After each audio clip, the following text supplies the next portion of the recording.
Okay, good morning. I'm Harry Black, the City of Stockton City Manager. We welcome you all here this morning to share in our announcement of an unprecedented partnership, the Pathways Project.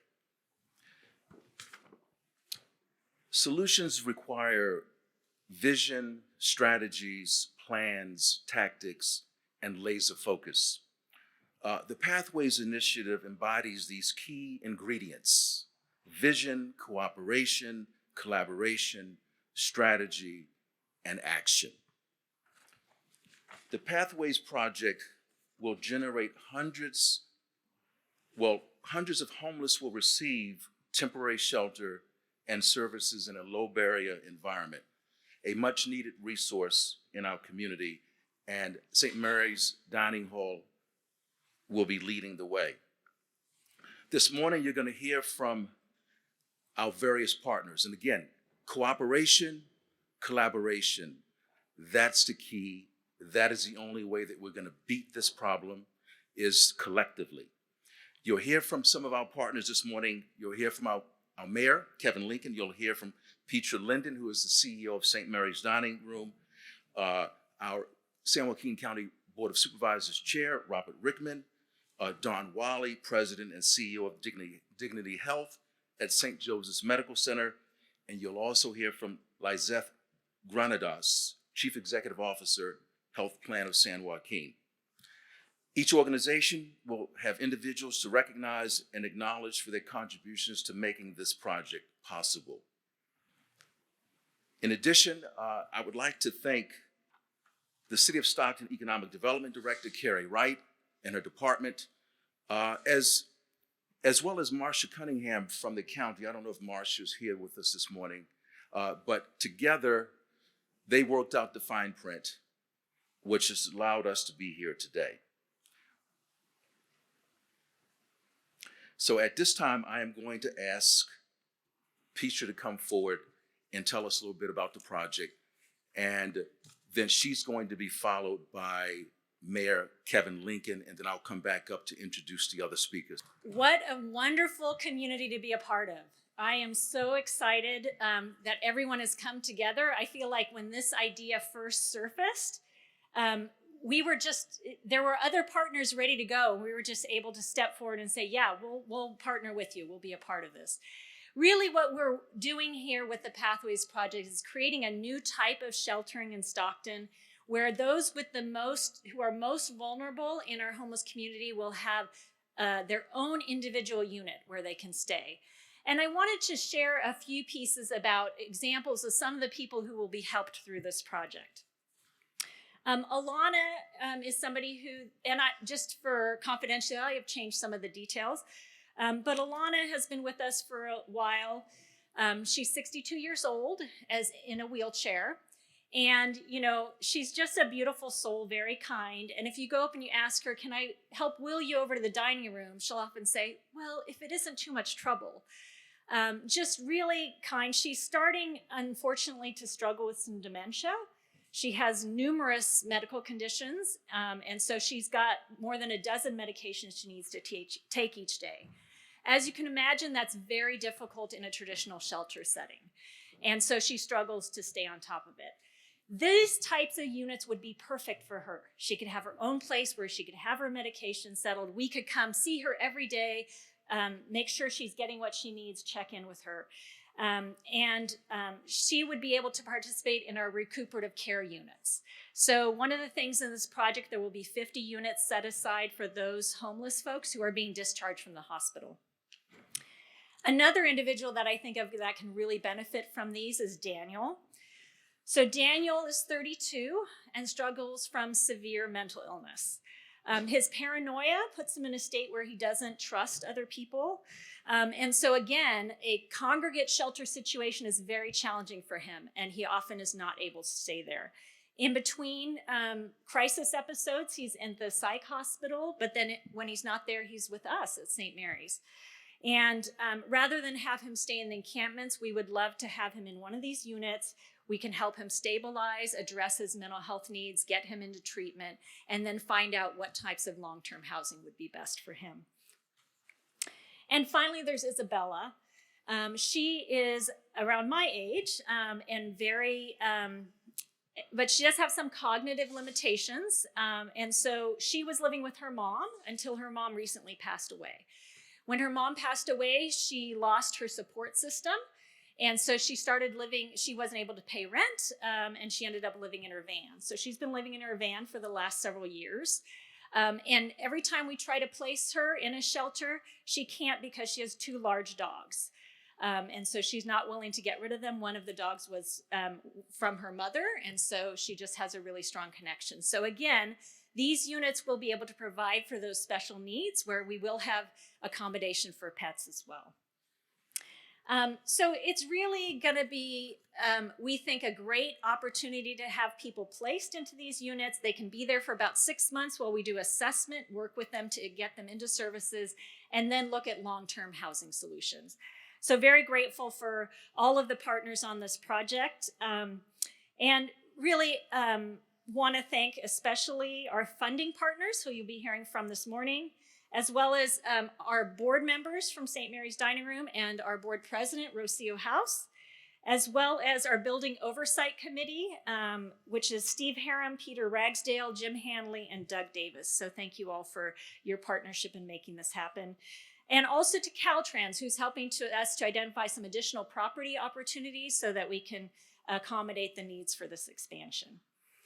And our guest advisory committee, which is our clients, first and foremost, who meet with us and provide guidance and have put input into this project, and the amazing staff that I get to work with each day at St. Mary's Dining Room. We really, I also want to introduce, you'll see over some renderings on the side here, if you'd like to come afterwards and ask questions. There will be an individual, Chris from Siegfried Engineering and Jeff Gamboni will be over here to answer questions about what those projects will be looking like as we've contracted with them. And finally, just want to share that I really feel this is the beginning.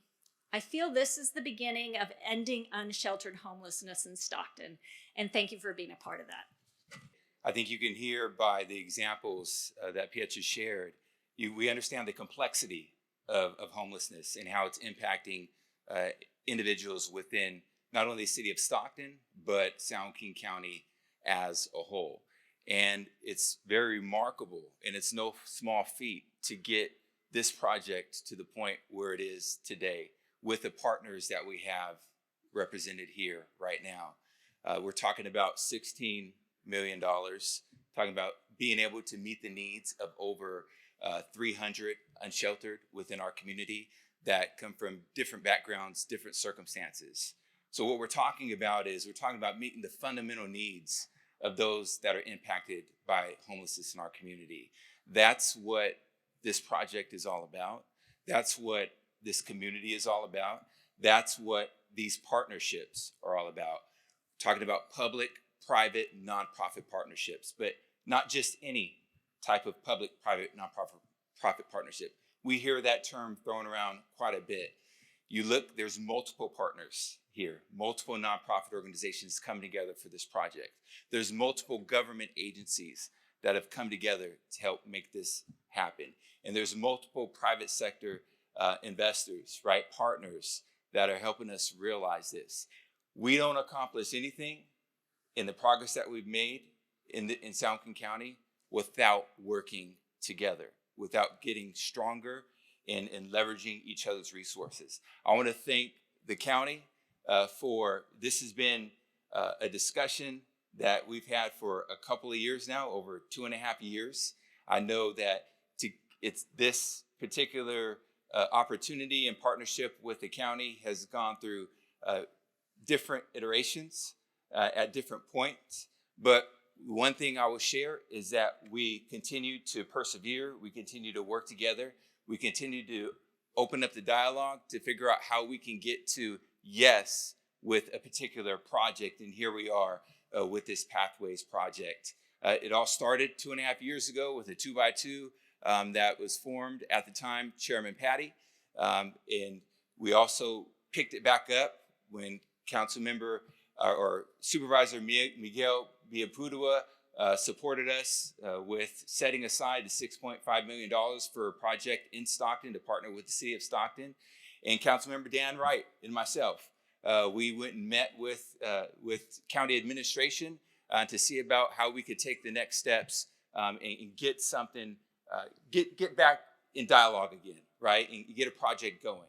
So when it comes to projects like this, they're multifaceted, they're complex. Sometimes delay is not denial, but when you have a focus of meeting the fundamental needs of the community, when you're committed and you're steadfast on bringing forward solutions, no hurdle is going to be too big to overcome. And that's why we're here today. And I'll tell you that, Pietra, the city of Stockton is honored to be able to partner with St. Mary's, not only on this project, but I'm sure in certain many other projects to come. I tell people all the time that the beauty of Stockton and the beauty of San Joaquin County are the types of organizations and the partnerships that we have throughout this community, right? We always find a way to come together. We always find a way to meet the needs of our community. And the representation, thank everybody for showing up today and participating. This representation, you being here, is an example of the type of collaboration that we have throughout San Joaquin County. And so again, as mayor, it's an honor to serve you, but I don't get to serve this community alone and get to champion these opportunities by myself. And so I did acknowledge Councilmember Wright, but I also want to acknowledge the other council members that are here as well. Councilmember Villalpudua, Councilmember Lenz, Councilmember Padilla, Councilmember Blower. Did I miss anybody? Oh, and Vice Mayor Wormsley. At the end of the day, these council members voted unanimously to make sure that we took the necessary steps with this particular project in our partnership with the county. And so again, thank you, council members, for all of your leadership. And again, thank you to the county and the entire board of supervisors for your leadership and your partnership as well. What you've been hearing and will continue to hear, it's all about cooperation. I can't say that word enough. Cooperation and collaboration. We'll hear from County Board Chair Robert Rickman. Again, the county has been stepping up all along the way with all of these investments, but this is probably one of the largest investments that we've made, and it's possible because San Joaquin County is a big partner and component of the $16 million. So, Chairman Rickman. Thank you, City Manager Black. Appreciate it. And thank you, Mayor Lincoln. And before I get started, well, first of all, good morning, everybody. I'm glad to see everybody here. Before I get started, I just want to give a shout out to some of my colleagues. We have our Vice Chair, Miguel Villalpudua, sitting in the back there, Supervisor Tom Patty, Supervisor Canepa, and Supervisor Ding. I also want to recognize our CAO, Jay Wilverding, sitting back over there, and our Health Director, Mr. Diedrich. He's around here. I saw him earlier. The guy with the nice hair sitting over there. I also want to say, or give a recognize some of the member. Villalpudua is not here, but I know his representatives here. So thank you for being here. Now the county is delighted to be a part of this exceptional partnership to help address what has become a humanitarian crisis. Homelessness did not just happen overnight, and many factors contribute to the crisis throughout the county and state. Short and long-term solutions to lift our citizens out of poverty and homelessness are complex, multifaceted, and will take the commitment of government, community-based organizations, and the private sector, all working together. In the 2021-2022 fiscal year, San Joaquin County invested more than $103 million countywide for projects ranging from permanent supportive housing, emergency shelters, responding to calls for service to the unhoused, hospital treatment, enhanced care management, mental health and substance abuse treatment, and more. Our estimated expenditures in the last fiscal year were more than $80 million. To decrease this homeless crisis long term requires not only viewing the issue as one of housing. That's only one component of the overall issue. People are experiencing homelessness for a variety of reasons, including substance abuse and serious mental health issues and the lack of available resources. The county has demonstrated its commitment to bringing people off the streets and reversing homelessness numbers here locally. By working together and working locally, we can make significant progress. By 2025, the investments made by the county over the last 2 years alone will result in the addition of over 700 new units of permanent supporting housing and increased shelter capacity countywide by 166%. No, absolutely. Partners like St. Mary's Dining Room are the cornerstone of the county's strategies to expand the local system of housing and services for our citizens experiencing homelessness. These 300 units will be a critical component in bringing people off the streets. The county is so very thankful to Petra Linden and the St. Mary's Board for the opportunity to support this essential work. As a leader of this effort, San Joaquin County is proud to have contributed $6.5 million toward this $14 million pathway project. In fact, the county made this set aside specifically for the city of Stockton almost a year before this project was identified. This partnership, led by our friends at the city, our mayor, our city manager, Harry Black, our city council members, pulled together the right combination of partners with the county, St. Mary's Dining Room, the health plan of San Joaquin, and Dignity Health. So, congratulations, St. Mary's Dining Room, and to the anticipated 600 individuals who will benefit from these 300 temporary structures and services that this project will serve each year. So hopefully we will see you all here at the ribbon cutting, hopefully next fall. So again, thank you everybody, and God bless you all. So the next two speakers that you'll hear from in this order will be Don Wally, who is the president and CEO of Dignity Health at St. Joseph's Medical Center, and he'll be followed by Lizeth Granados, Chief Executive Officer, Health Plan of San Joaquin, and after that we will take a couple of questions if there are any questions. So, just a couple of things. First of all, St. Joseph's Medical Center has a very long-standing relationship with St. Mary's Dining Room, both through their dental and their medical clinics, donating both in kind and dollars to help support those clinics over the years. I've been at St. Joseph's for 33 years, and I think we've probably been involved in St. Mary's for all of those. So a long-standing relationship. We talk about partnerships with all the folks that are here. We also partner with San Joaquin County in managing San Joaquin General Hospital, with the Health Plan of San Joaquin as being the largest medical provider for hospital services for their members. And I could go on. We partner with Kaiser in owning our hospitals here in Stockton. So I would say that finding good partners and making those partnerships work is perhaps the hardest thing to do. And I think what we found here is we have both the major public entities and those who can actually carry out the services be available to be able to actually accept the money and then put this partnership to work in a way that will make a difference for individuals. And it's not just the housing, but it's the supportive services that can really help people raise themselves out of homelessness and get back to what we would say is a meaningful life that doesn't include living on the street. I want to just thank a couple of people who were part of this.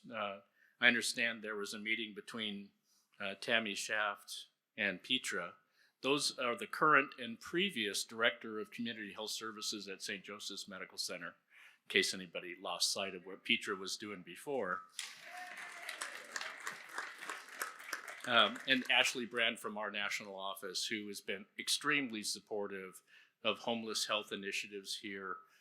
We're proud to contribute a small $2 million amount to this project, which I think takes us to about $4 million for projects we've supported over the last several years as part of Common Spirit Health. So I'm really proud of that work. Finally, I just want to know that this project could not come to fruition without everyone coming together and being committed and trusting that we together are going to do the right thing, provide the expertise that's necessary, and actually serve our local community. So thank you very much for the opportunity to say a few words, and congratulations to Petra and St. Mary's, and I know that we're going to do a really great job together with all of you. Thank you. Good morning. I want to thank St. Mary's Dining Room for inviting Health Plan of San Joaquin to be a part of this exciting announcement. Under Petra Linden's leadership, St. Mary's Dining Room has taken key steps to understand the needs of our community and took action to address the needs by undertaking this bold initiative. Echoing what our other partners have said, collaboration is really key to be able to ensure our success in our community. Leveraging the funding and expertise of our local partners has gotten us here, and there are other ways we can continue to work together in order to better serve our community. Leveraging the funding and expertise of our local partners has really supported us in order to ensure the funding of this project, including the County of San Joaquin, the City of Stockton, Dignity Health, Health Plan of San Joaquin, and other funders were able to be a part of this project in order to offer transitional housing to over 300 individuals that will be experiencing homelessness. As the San Joaquin's Health Plan, we are committed to continuing to better work in order to serve our community better. It is important that we identify the unique needs of our diverse community and continue to implement sustainable and sensible solutions that will bring equity to our community and provide opportunity for people to receive basic needs, including medical and mental health care, in a safe and stable environment. Without addressing the basic needs of shelter, we are challenged to ensure that members can consistently access medical care. We are confident that unsheltered residents will benefit from the increased access to temporary housing of this kind, and this will serve as a model for future opportunities. Health Plan of San Joaquin has committed funding to this initiative, and we will continue in our commitment to keep our community at the center of our decisions. Thank you. Okay, so at this time, if there's anyone out there who's curious and have a question or two, we'll entertain a couple of questions if there's interest. Harry, when will you start construction and where exactly? Petra? So we went through an RFP process and we have selected the contractor for that. And so we are just in the midst, they're starting already the site review, and we plan to break ground this fall and hope to open a year after that. So because this is built with modular units that are built in the factory and then will be craned onto the site. So it does expedite the process so that we can get people housed as soon as possible. Will this be right next to St. Mary's Hall then? Yeah, so St. Mary's, currently we have a large parking lot. It's 100,000 square feet. So that parking lot area is what will be converted into these area for these units. And I know that you mentioned the recuperative care units, but can you also speak to some of the other areas, for instance, mental health or any other major areas that you guys are going to cover at the new unit? Yeah, so we're working actually with our clients to identify what they see as the needs and what would be most effective, as well as with the professionals on staff. And so one of the issues that we've identified is with seniors wanting a different environment than the general public. So that could be one specific area. And then we've had a request for an area just for women who do not want to be integrated with a male population, as well as couples. Currently, a lot of couples are not able to be sheltered together. The men have to go to the men's side and the women to the women's side. This will allow, we will have half of the units will be accessible to couples. Will animals be allowed? Yes, we have 3 dog runs already integrated in there, and we're looking at if some of the units even need a backyard area. So we will be able, currently, they will also be able to have pets in their room. So they can have both pets in the room and trying to accommodate on the campus. Oh, sorry. Yes, you. Okay, so I just was curious, what's the applicability to the veterans that have been honorably let go from the military as well as dishonorably discharged for the housing homes? Yeah, so we currently work with a lot of veterans, and so if, we will continue to work with veterans and accommodate them as much as possible. We have had outreach from the Veterans Administration to see if this could work for their population too. So we'd be very excited to work with vets. What's the average stay you're going to be looking at?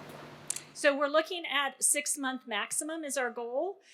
We know that some individuals, for example, we currently have clients on site that need board and care facility placement, and those may take a little bit longer. So it will be case by case, but really the goal is to get folks housed within a 6-month period. What about reentry?